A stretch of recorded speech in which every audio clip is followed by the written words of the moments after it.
Um, the spread of education in society provides the foundations of success in countries that are latecomers to development. Primary education of acceptable quality creates the base. Equal opportunities along with universal access in school education are critical, but access without quality is no access. Higher education then imparts the cutting edge. For countries at low income levels, the development of human resources is an obviously essential role of governments, which is borne out by the experience of countries that are success stories in the development during the. This is amongst the biggest failures in independent India, which needs to be addressed and corrected. In fact, investing in the development of human resources, people, is important for countries at every stage of their development. The object of my lecture is to focus on the state of higher education in India in retrospect and prospect. The structure of what I have to say is as follows.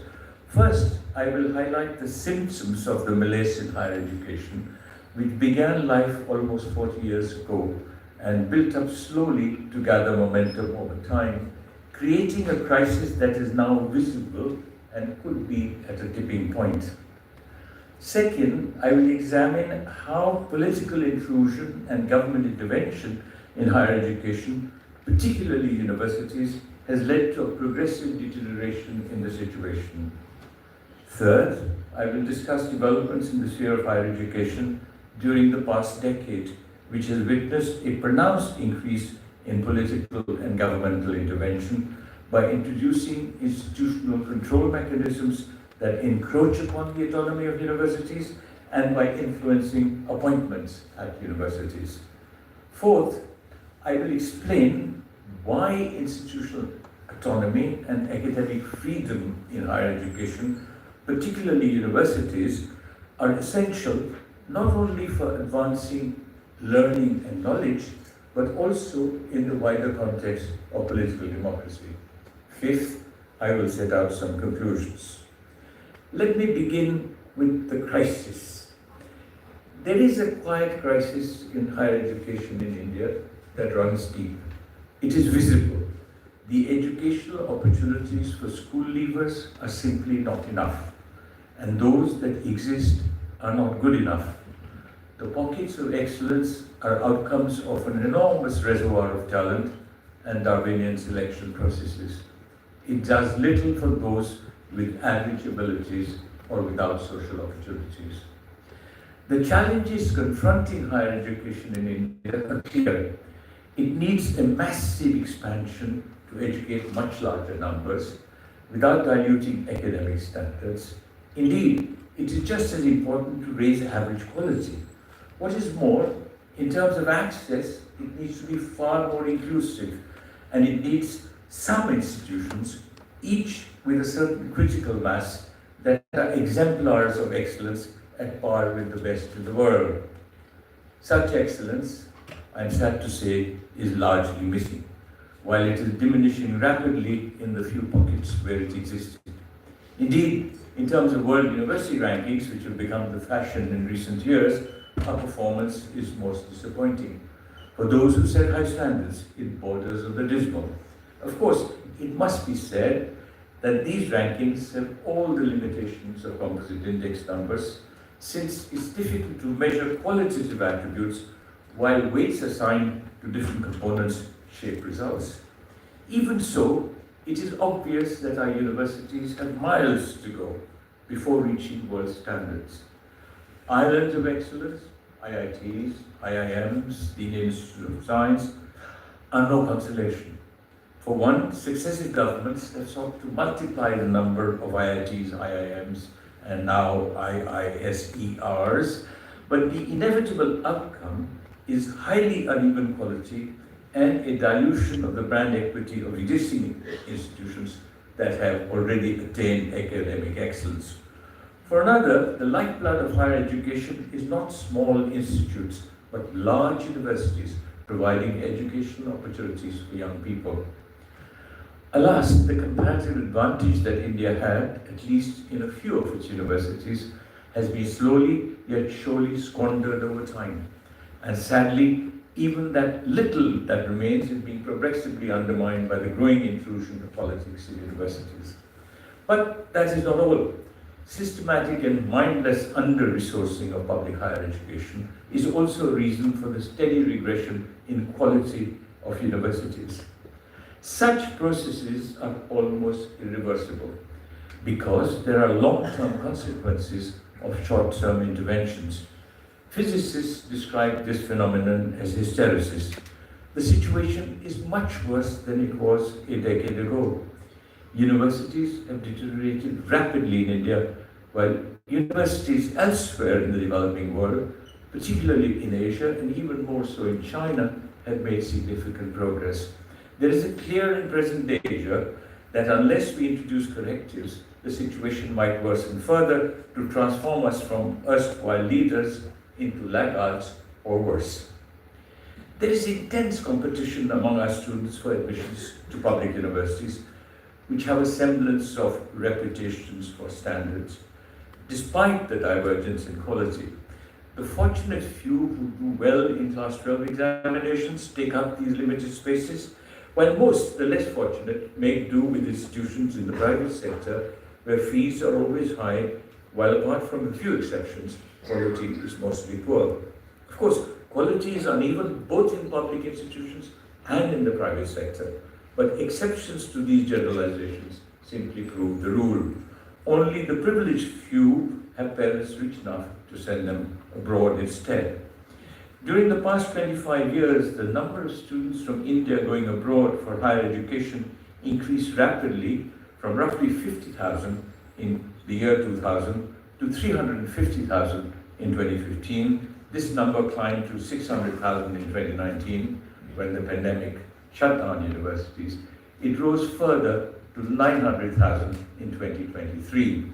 It is estimated that in 2023, of the students going abroad to study, 30% go to the United States, 25% to Canada, 20% to the UK, while 10% go to Australia and New Zealand. Now, I should also add that in 2024, it is estimated that of the 1.5 million foreign students in the United States, more than 1/4 are from India. Now, if we assume that the average expenditure on fees and maintenance is $30,000 per annum, in 2023, Indian students overseas spent $27 billion, which is about the same as India's foreign exchange earnings from tourism in 2023. However, annual expenses on fees and maintenance in strategic countries are much higher, so that the cost will be proportionally higher. These sums, if made available for higher education in India, would help transform at least some universities. But that is not all.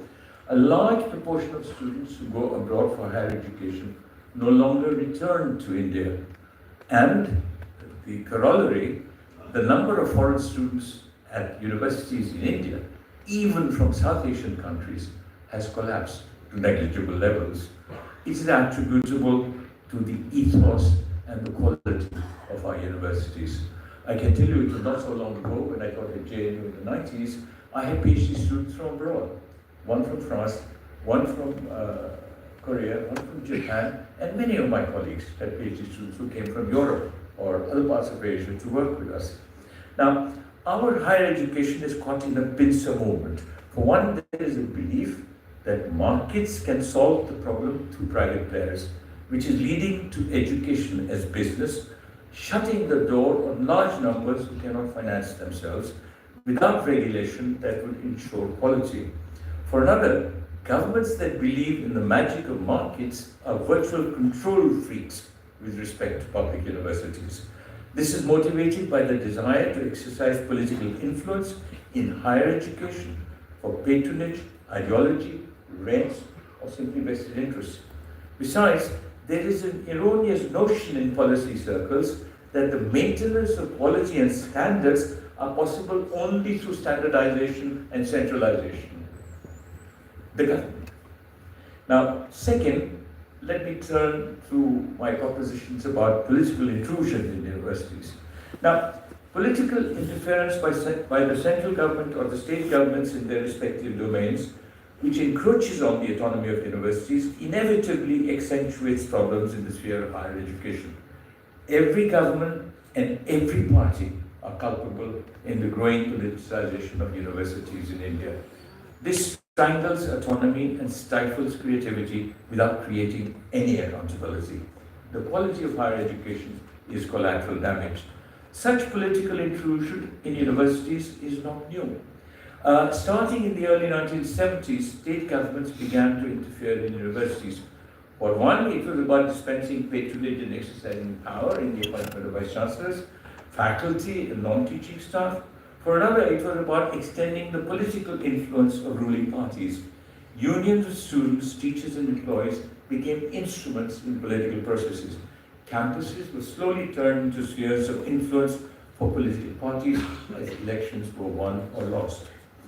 It was not long before similar reasons began to influence the attitudes of central government towards universities. The turning point might have been the emergency during 1975-77. This increased in its incidence and spread during the quarter century of coalition governments from 1989 to 2014. A few that were short-lived, although 4 completed 5-year terms.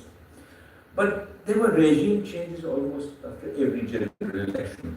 The competitive politics unleashed by changes in governments soon spilled over into universities, not only as spheres of influence, but also as arenas for political contest. The discomfiture with independent or critical voices, even if few, surfaced in the public domain. Central universities were no longer immune. Political intervention and encroachment by the government gathered momentum after the general election in 2014, when the BJP won an absolute majority in parliament and Narendra Modi assumed office as Prime Minister. The past 5 years since 2019 have witnessed a rapid acceleration in this process.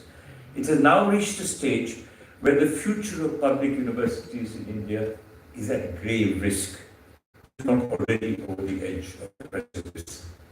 Alas, the political process, parties and governments alike meddled in universities. The irony of double standards was stunning.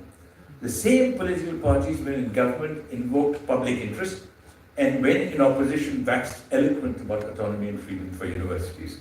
The decline of public universities in India has been an inevitable consequence of this process. Every government laments the absence of world-class universities, without realizing that it is attributable in part to their interventions and the growing intrusion of political processes.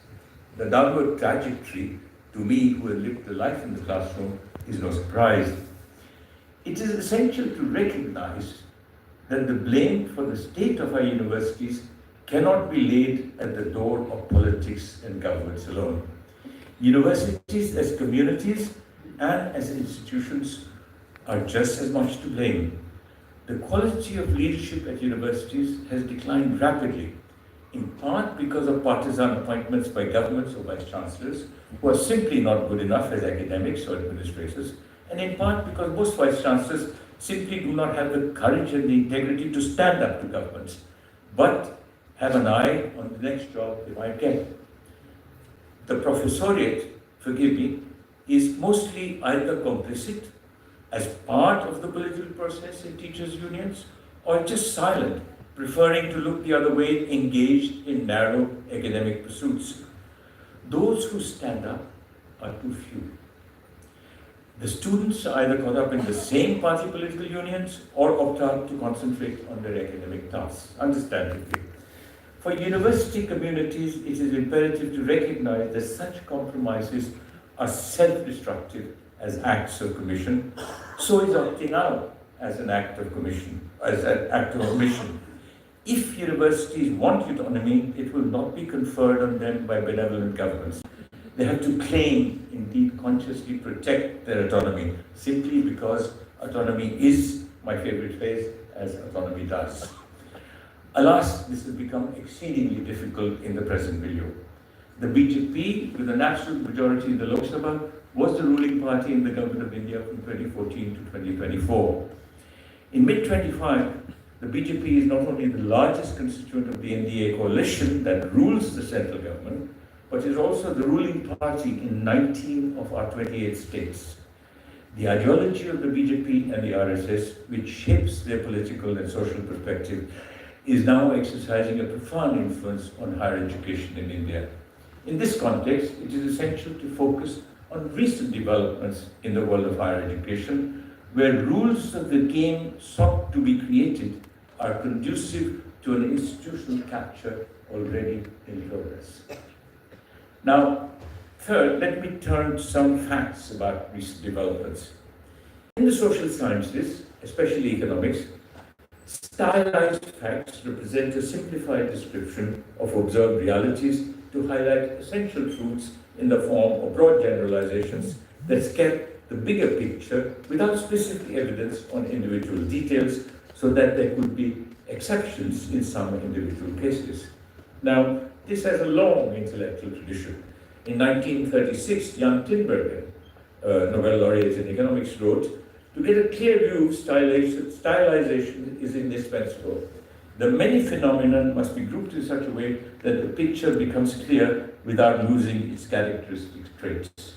Stylization is essential. The alternative," Tinbergen said, "is barrenness." The term stylized facts were introduced by Nicholas Calder, a professor at Cambridge, whom I much admire, theorizing about growth in 1961, who suggested that, I quote, "Analysts should be free to start off with a stylized view of facts, concentrate on broad tendencies, ignoring individual detail." End of quote. A similar approach was adopted by Simon Kuznets, another Nobel laureate in economics, in his work on economic growth and structural change. Now, I will use the legacy of this analytical method to sketch the broad contours of the profound changes in the world of higher education, especially universities. The stylized facts I will set out are based on conversations that I've had with a cross-section of persons in university communities across the country over the past 3-5 years, including vice chancellors, principals, professors, lecturers, PhD students, as well as undergraduate and postgraduate students. Reports in the print media have also been a very valuable source. Most people are conscious of this reality and share their concerns in private conversations. But much like the elephant in the room, speaks about it in the public domain. Fools rush in where angels fear to tread, and perhaps I am one. Even so, I believe that it is time to place the debate and our concerns about higher education in the public sphere. Indeed, speaking truth to power is a belief I've always held, but is our right and our obligation as citizens in a political democracy. I wish people spoke up more, but I'm going to make this beginning. The period since 1914 has witnessed a pronounced increase in political intrusion and government intervention in universities, which has gathered further momentum since 2019. There are two apparent manifestations of this unfolding reality. First, there is a visible emergence of institutionalized control mechanisms that decide what universities can or cannot do. Second, appointments in universities, which should be the domain of universities alone, are increasingly influenced, if not shaped, by the political motivation and the invisible hands of governments in office. The primary instrument of control in the sphere of teaching, whether appointments or curriculum, is the UGC.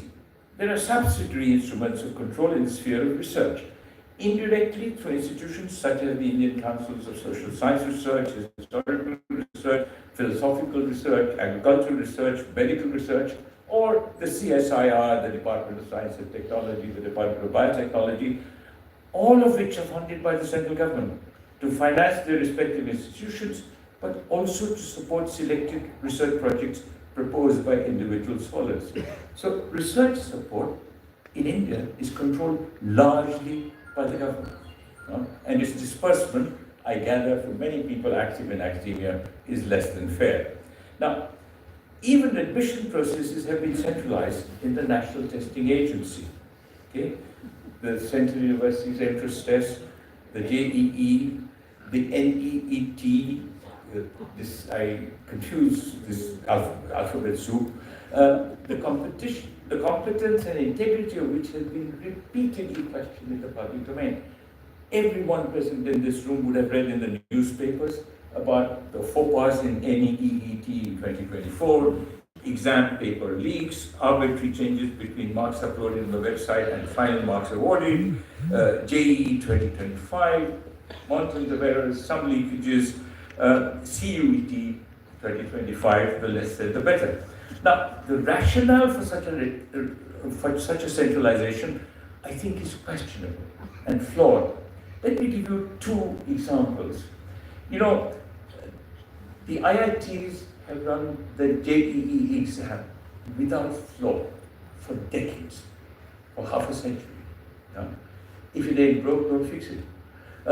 You look at the national eligibility and entrance test, but please remember that there is a Supreme Court order from the mid-1950s which says 85% of all seats in public medical schools will be reserved for those domiciled in that state.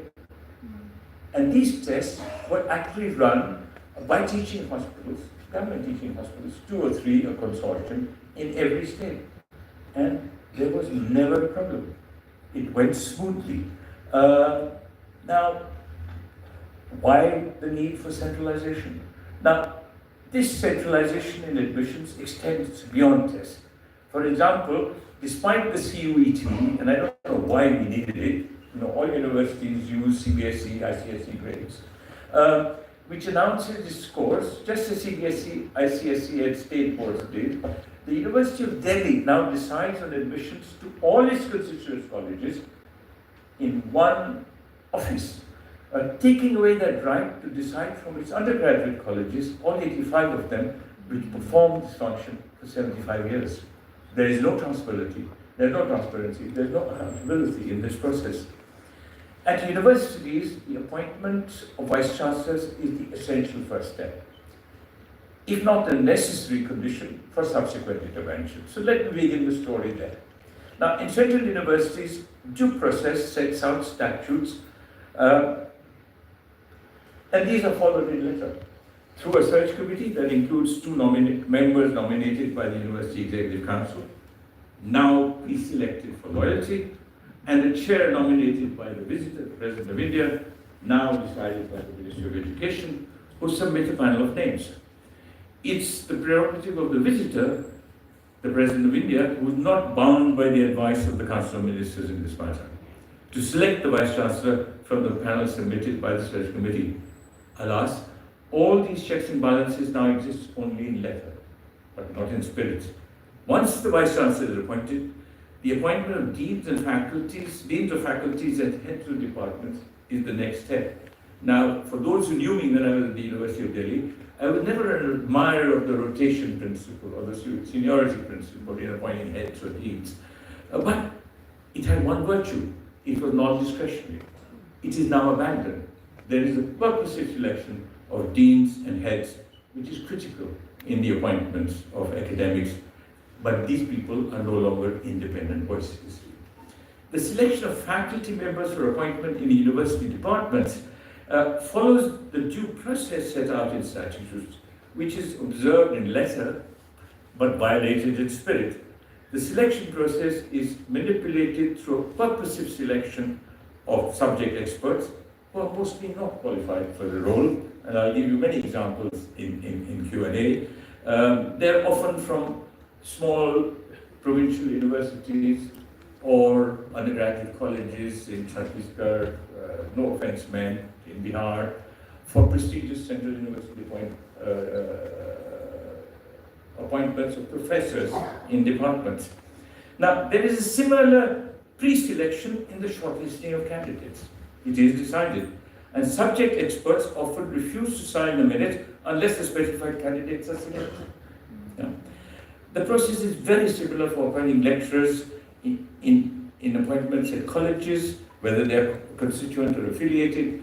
Such manipulated selections are not limited, as some people believe, to social sciences and humanities. but are also common practice in science and engineering subjects. It would be no exaggeration to state that faculty appointments at universities and undergraduate colleges are increasingly driven by RSS ideology and BJP preferences in politics rather than talent or merit. I will give you some examples in Q&A. Thus, if political intervention in universities is leading to academic appointments of persons who are not fit to teach, for example, a Sanskritist in a department of English literature, a mathematician in a department of physics. Now, this is bound to hurt successive future generations of students.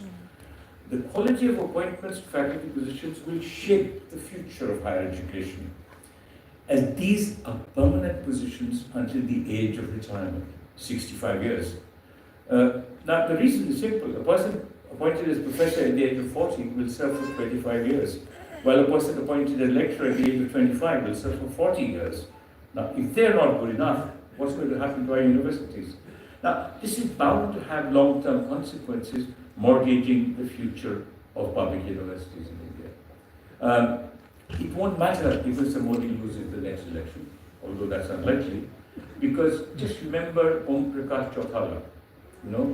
He appointed something like 12,000 teachers in schools through the Haryana Public Service Commission, was cut out for taking money, went to prison, in fact died in prison. He died in Bihar jail. But the Punjab and Haryana High Court ruled that all those teachers will continue because it's not their fault that they were appointed. Yeah.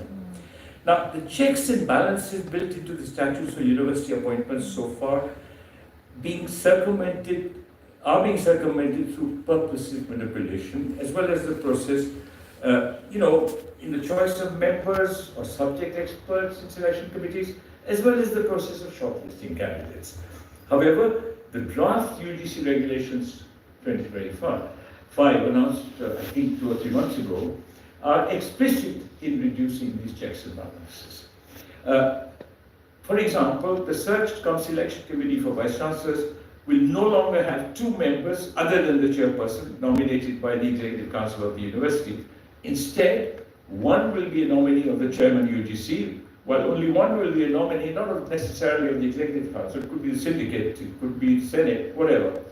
For central universities, the chairperson will be a nominee of the visitor, the President of India, in effect the Minister of Education now. As at present, this was not true for earlier presidents. But for state universities, the Search cum Selection Committee with the same composition will be constituted by the Chancellor, Governor of the state, who in turn is a nominee of the central government.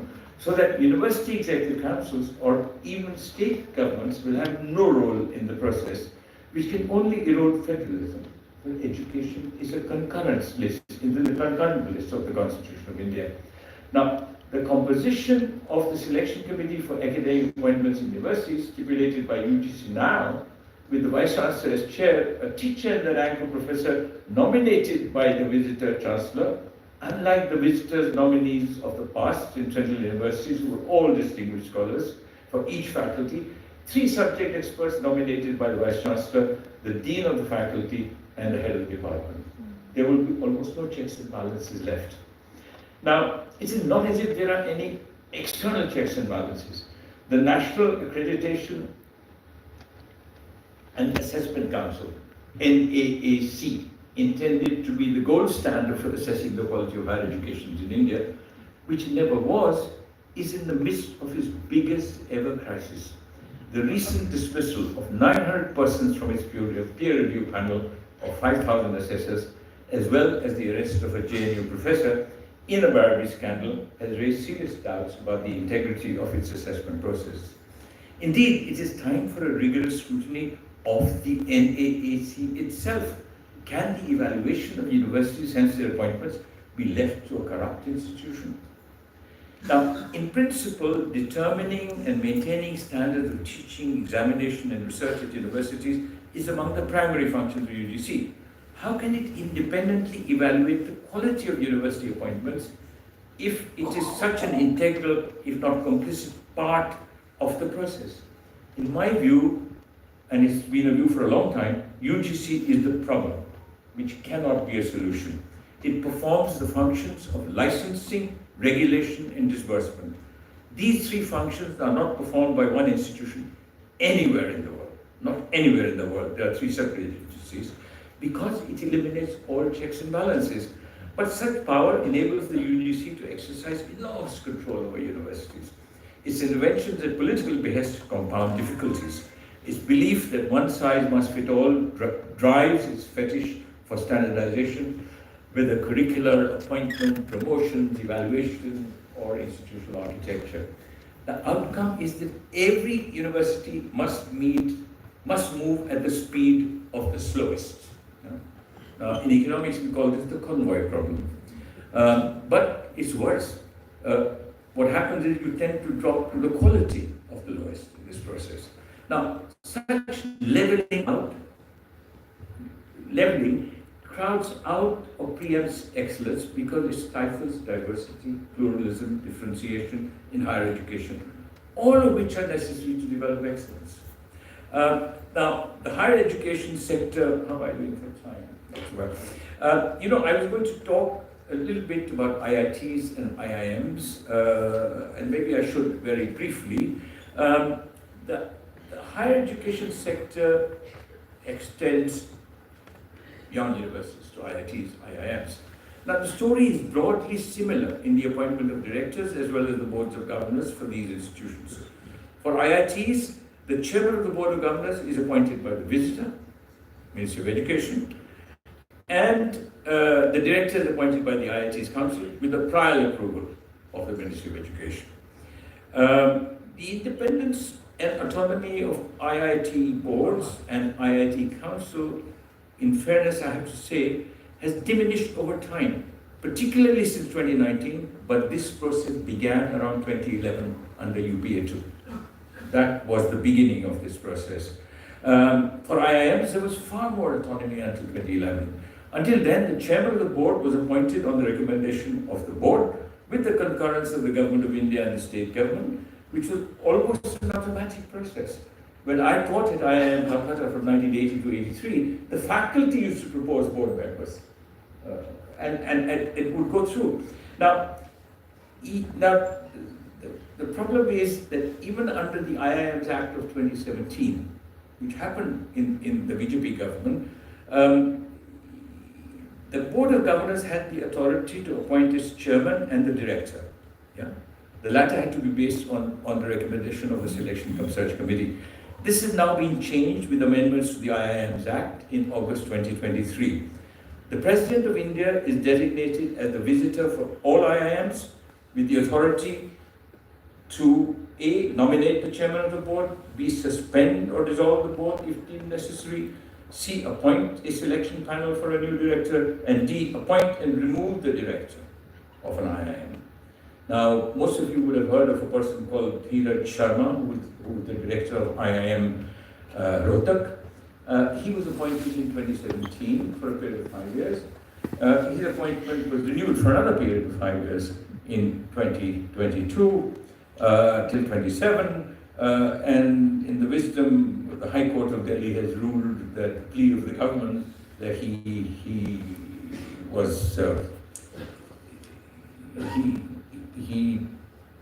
did not state his educational qualifications correctly, that's the politest way of putting it, and he awarded him self-incentive payments every year, which the Ministry of Finance said were inadmissible. Yeah? But the visitor has the right to fire a director. It's not happening. In effect, what I'm saying is governance and leadership roles at IITs and IIMs are now decided upon by the Government of India through the Ministry of Education. The rest is window dressing. Such centralization does also slow down decision making. In April 2025, I counted there were 6 central universities, 3 IIMs, 3 IITs that did not have heads, regularly appointed heads. Now, 4, I used up 33 minutes, sorry, I have some time. Everyone, I want to turn to the sanctity. Why does academic freedom matter? For everyone here is not an academic, and it is important for citizens to understand why it matters. Everyone engaged in higher education recognizes that academic freedom is primary because universities are places for raising doubts and asking questions about everything. Exploring ideas, debating issues, and thinking independently are essential in the quest for excellence in all academic disciplines, whether humanities, social sciences, natural sciences, life sciences, medicine, engineering, technology, everywhere. After all, knowledge develops only if we question existing knowledge. This means that students must have the freedom to ask questions, just as faculty must have the freedom to question received wisdom in their respective disciplines. Indeed, universities and institutions must have the freedom to raise questions, express opinions, or articulate criticisms in the wider context of the economy, polity, and society. In fact, for me, the development of knowledge is central to university education.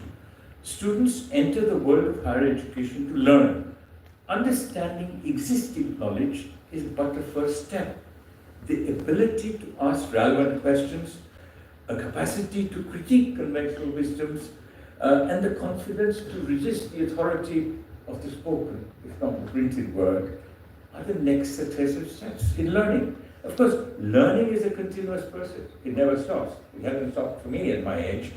Thus, it is for universities to decide what is taught to students, which must not be controlled from elsewhere.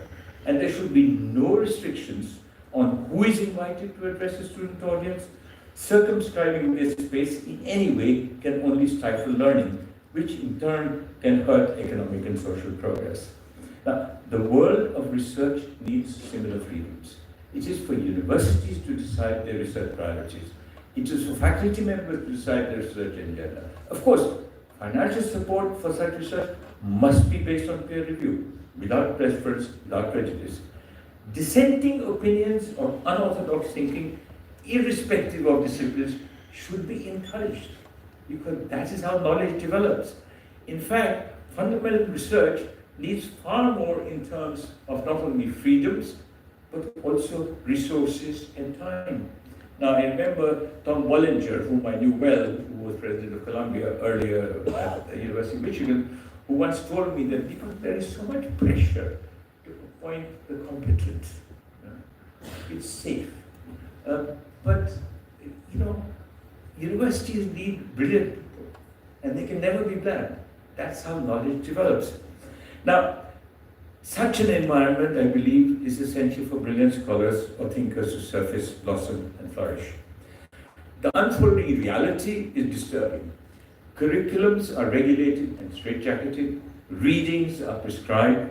Indeed, what is excluded or what is included in prescribed reading lists is decided elsewhere, not necessarily by the teachers. Promising research, which departs from the mainstream, is stifled. In this milieu, fundamental research at universities in India is rare, if not impossible. It is no accident that our universities have not produced any Nobel laureates, and I think they never will in the next 25 years, the way we are going. Now, even the freedom for students and teachers to organize discussions or debates on campus, which are perceived as critical of the BJP or its governments at the center or the states where it rules, is circumscribed everywhere, often by administrative fiat or penal action. I won't give you examples. All of you read the newspapers. We read about it every day. At many central universities, and this is awesome, if a faculty member applies for duty leave to participate in the conference abroad, he or she has to provide a written undertaking that, and I quote, this is from 3 central universities, I will not participate in any anti-government activities. While I am abroad, whether on official duty or on a personal visit, I shall be subject to all the provisions of government servants' conduct rules, including those relating to connection with the press and criticism of the government. Further, I understand that any breach of these provisions, whether committed in India or abroad, shall render me equally liable to disciplinary action. I didn't realize that university professors are civil servants. Universities are autonomous institutions. Why should government rules be imposed on them? Now, such intrusion in different forms is now being extended to private universities. dissenting or critical voices of students or faculty members are silenced by disciplinary action. This is private universities. In some cases, it goes further, essentially because risk-averse promoters fall in line. There are many examples. Vice chancellors have been removed, faculty members have been sacked, some have been asked to resign. All of you read the newspapers. I won't go into that, but we'll return to this question if you wish, Meenakshi, later. Now, just as important, the autonomy of university spaces is also sacrosanct in the wider context of political democracy, where universities perform an important role in addition to imparting education for human resource development. In the economy, they are a source of ideas for science, technology, R&D, innovation, and until Trump happened, that was where the US lead came from, or economic and social policy. In society, they are conscious keepers as public intellectuals from among the faculty who engage with the public domain, inform citizens, write columns in newspapers, do interviews on television. In the polity, their evaluation or assessment of the performance of governments fosters accountability. Of course, the autonomy must have a corresponding accountability. No, I'm not saying universities are lords unto themselves, but it is essential for governments to recognize that the provision of resources to universities does not endow them with the right to exercise controls. The resources are public money for public universities, which must be accountable to students and society through institutional mechanisms that exist or can be created. For this purpose, it is imperative the structures of governance in universities are appropriate for and conducive to accountability. Good governance, and that's the theme, is necessary but not sufficient. There must be checks and balances in the public domain. Now, rankings of universities for all their flaws and warts perform an important role in this context. Such rankings, despite their limitations, provide students, their parents, and society at large such an institutional mechanism for accountability. Institutions in higher education evolve much like organisms. Their trajectory is shaped by the context, which can range from the conjuncture and time to the quality of leadership to the political context of the social milieu. It is absolutely essential that regulatory structures provide complete autonomy, administrative, financial, and academic to universities.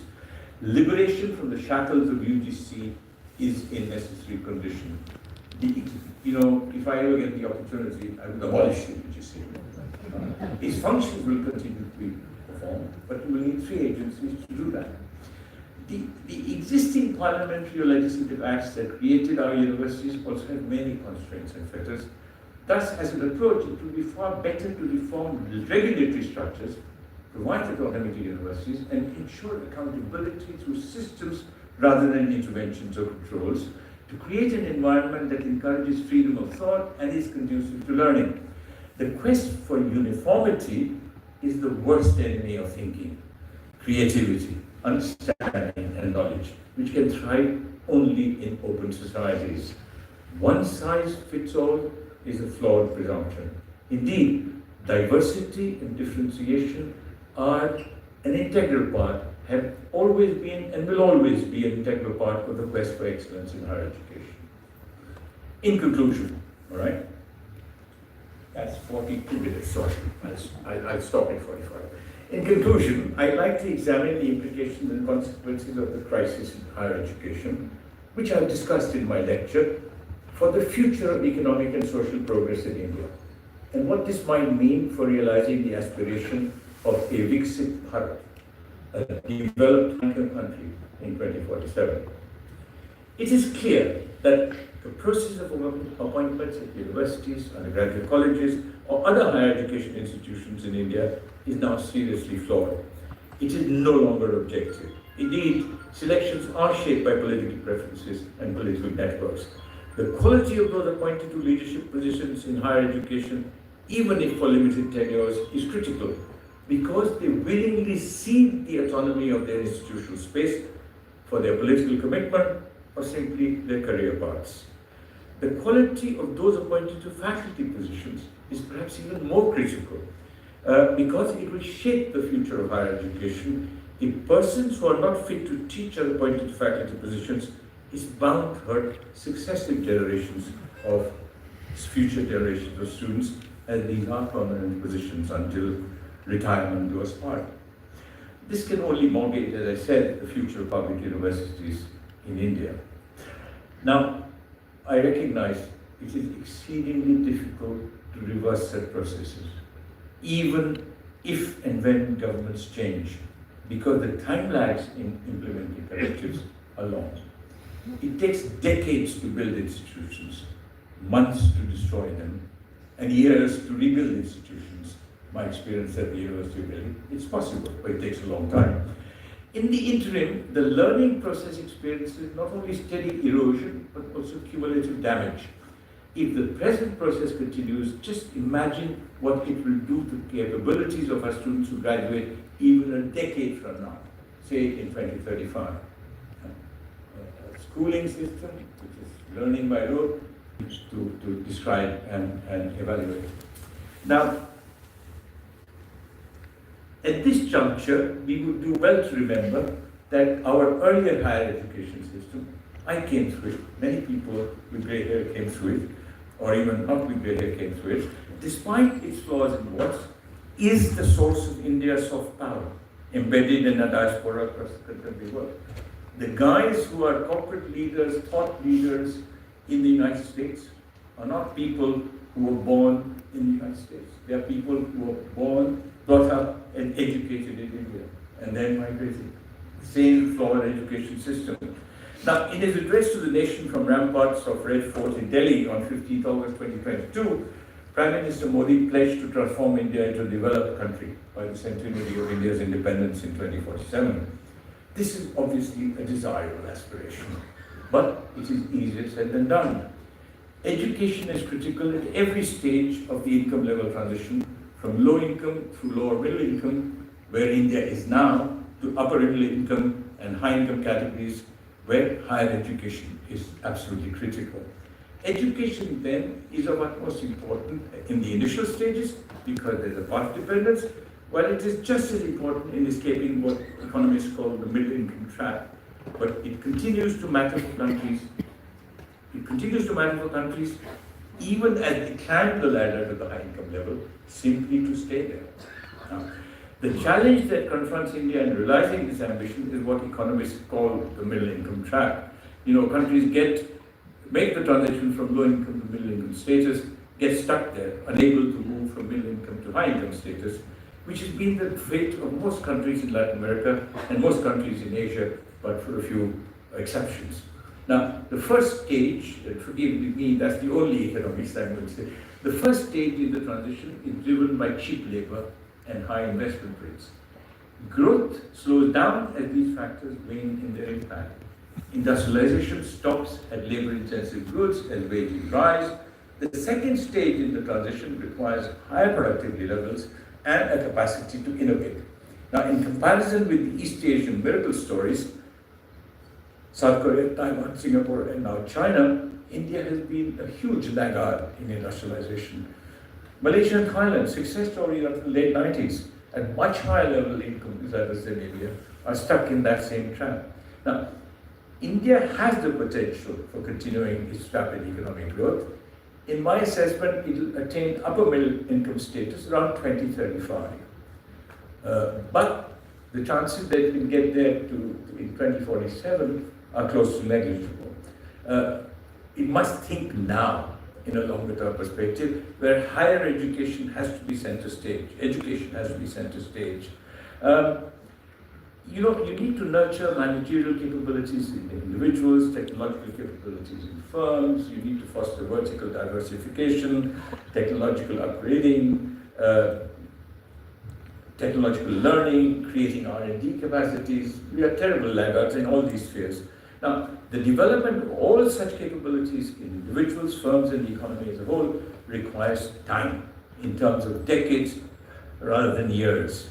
Now, the attainment of these strategic long-term objectives, the development experience of success stories in Asia suggests, depends on the quality of higher education as well as research and the design as well as the implementation of industrial policy, in both of which the government has a critical role. The government, I'll forget about industrial policy, is doing the opposite of what it needs to be done in higher education and research. Now, unless we introduce the much needed correctives in higher education here and now, Viksit Bharat will remain an elusive quest and an unattainable objective. My focus in this lecture, may I say, has been on India. But attitudes of governments and politics towards universities are changing profoundly in much larger number of countries across the world. If people have an interest, I'd be happy to address questions on that, but it's time for me to stop. Thank you for your patience and thank you for listening.